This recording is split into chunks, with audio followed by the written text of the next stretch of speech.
Hey, this is Gary at Terra. Thanks so much for joining today.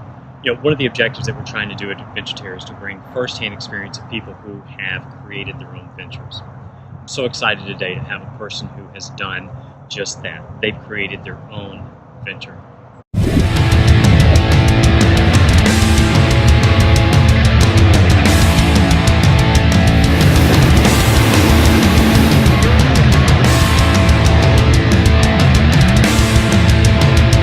Today's guest is Joe Hawley. Joe grew up in California, went to college at UNLV, University of Nevada, Las Vegas. After college, he was drafted into the NFL by the Atlanta Falcons in 2010. He played there until 2015 when he signed with the Tampa Bay Buccaneers and played there through 2018. Over his 8-year NFL career, he had over 50 starts as an offensive lineman, mostly a center. This is the point where the conversation begins. What does an NFL lineman do when he retires? Well, Joe traded in that career for a more simplistic, basic lifestyle. He donated most of his personal belongings, chose a canine companion from the animal rescue, gave her an appropriate name of Freedom, and together they loaded into a conversion van and ventured across the country. They became ManVanDog. So I'm so honored to have the chance to talk to Joe and briefly Freedom to talk about their journey. I hope you enjoy the conversation. Hey, this is Gary at Terra. I am just really honored and really happy to have my guest today here. Some may know Joe Hawley from his football days. And Freedom. And Freedom. Freedom makes a cameo. Yeah. Freedom's like, I'm not going to miss out my opportunity. Hey, buddy. Hey, girl. So, many of you may know Joe from his football days, either with the Falcons or the Bucs. Some people may even know him from his time when he traded in all of his equipment, traded in a lot of his personal belongings, donated some, got a conversion van, went and got a dog out of the rescue, named her Freedom, and hit the road. So and now he's known as ManVanDog, which is taking the world by storm right now. So yeah, it's pretty wild. So Joe, thanks for coming, and maybe you just tell us a little bit about what got that journey started a little over a year ago. Yeah, so I played football in the NFL for 8 years, 8 long years. I played 5 with the Falcons, 3 with the Bucs, and I knew it was coming to an end at the end of 2017. And a lot of people think it's a real glamorous job, and I'm blessed for the opportunities it's given me, but it's difficult. It's a very hard job. It takes its toll on your body. So when I was coming towards the end of my career, I was wondering, what next? What was I going to do? I started stressing out about, next career, next job, and I started getting in a cycle of what's next and trying to get more and more and more. And I found myself, like a lot of people, it's the definition of the rat race. And I took a step back and I looked at it and I was like, you know what? I worked so hard over the past 16 years. I got this far. I've got some money in the bank. Like, why not just take a break and do something for me? So that's when I decided to buy a van. I gave away all my furniture and stuff to charity. I rescued a dog, and I just wanted to see this country for myself. Instead of on a screen, everybody looks on Instagram and see these beautiful places, national parks right in their own backyard, but nobody actually thinks about going and seeing them for themselves. So I had a unique opportunity, and I went and decided to travel the country, and that was almost exactly a year ago when I hit the road. I've been back in Tampa for a couple months during the winter, but I plan on hitting the road again here in a few weeks. Awesome. That's pretty cool. So, I mean, that was a lot going on when you finished up your professional athletic career and kind of shifted into something a little different. What kind of sparked that? I mean, was there something maybe when you sat in college, or maybe it was in a locker room somewhere, and you're like, wow, I'd really like to try this. What really pushed you on that? Yeah, I think everybody growing up has, at some point, thought about road tripping across all 48 states and doing a cool road trip with nothing, not a care in the world, just total freedom. So that kind of childhood dream, started coming up, and I was like, if I'm single, I got some money in the bank, and I got a ton of free time. Like, if there's any time in my life I was going to have an opportunity to do something like this, now was it. And I think a lot of people think about stuff like that. Either they get fired from a job, or they, in transition, they have to move, and they start getting stressed out about the unknown and not getting, in their comfort zone. And so overcoming that first step to just go and do it is the hardest part. And so everybody thinks about it, but nobody actually goes and does it. And so for me to take that first step, I hit the road, and once I experienced that freedom, there's nothing like it. And so that's why I decided I'm going to continue to do the journey this year. Okay, and you talk about that freedom. It's something that you had thought about, and a lot of other people think about. What maybe be like? What's one of the top things that when you saw it, when you did it, you were like, "This is freedom, man. This is what I was thinking about." Man, I think it's just the experience of, in football for 16 years, I was always trying to be better, always grinding to take that next step.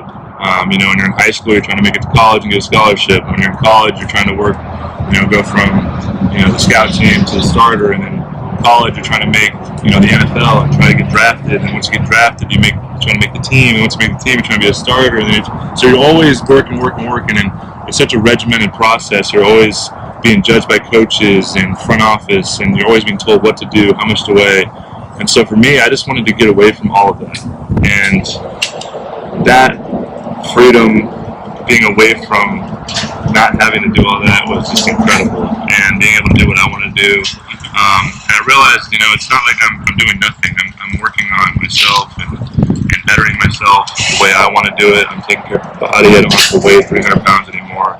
And so I just feel a lot better, and I'm going to continue to grow and learn. And there's so much information out there, and it's such a great time to be alive where we have access to all this knowledge and information. So to continue to learn and grow with the opportunity to travel the country and get outside my comfort zone, it's been incredible.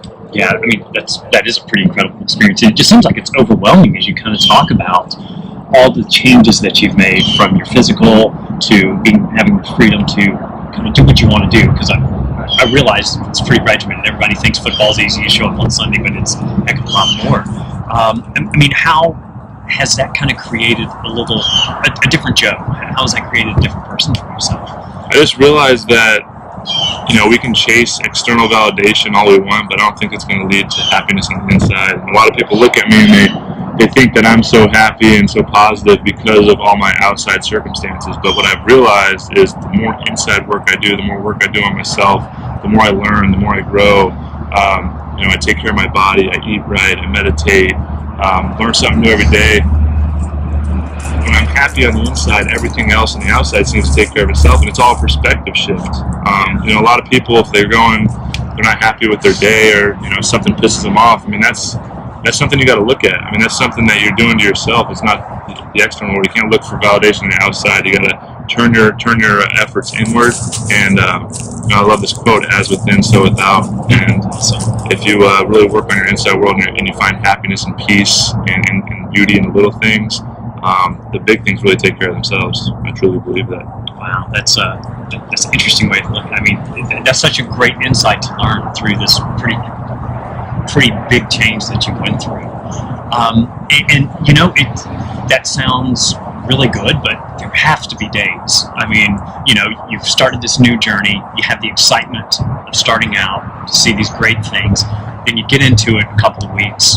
You have bad weather, a mechanical issue, you're missing your family, your friends, a new routine. Have you encountered kind of some issues through that? And if you have, tell me about that, but also how you've gotten through it. Yeah, there's a few things. It's just like anything else. People think it's so glamorous, but the grass is always greener, right? And so there's definitely days where you're lonely. Living in a van, when I'm at some campsites and it starts raining, you're kind of stuck inside the van, so you get kind of claustrophobic. I got freedom if she's not able to run around. That's kind of stressful too. I had a few flat tires last year. So things come up, but it's just like everything else.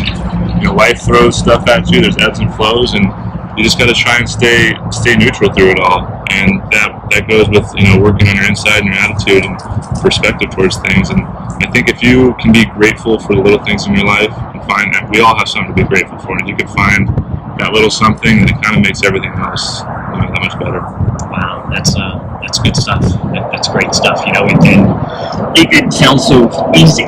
It's not, though. I was going to say that couldn't have come just, you go, okay, here's a flat tire, or, freedom can't get out, so there's a little anxiety. You can't just go, oop, I'm going to flip the switch. Did you find you had to work on that? And is things just slow down that you just allow them to, just allow them, the challenges and obstacles to just work their way through.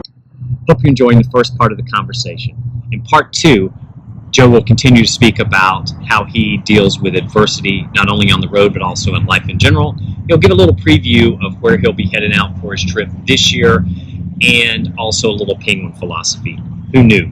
In the meantime, if you want to check out more about Joe and his journey, please check out www.ManVanDogBlog.com. You can also find a product that he's developed in relation to his keto diet, which is Live Simple. There's no E at the end, so www.livesimpl.com. So thanks so much for joining. We'll look forward to seeing you next week. In the meantime, please also check out www.VentureTerra.com, where we have more blogs and content and some apparel that you can check out. We'll look forward to seeing you next week when we play part 2. Find your venture.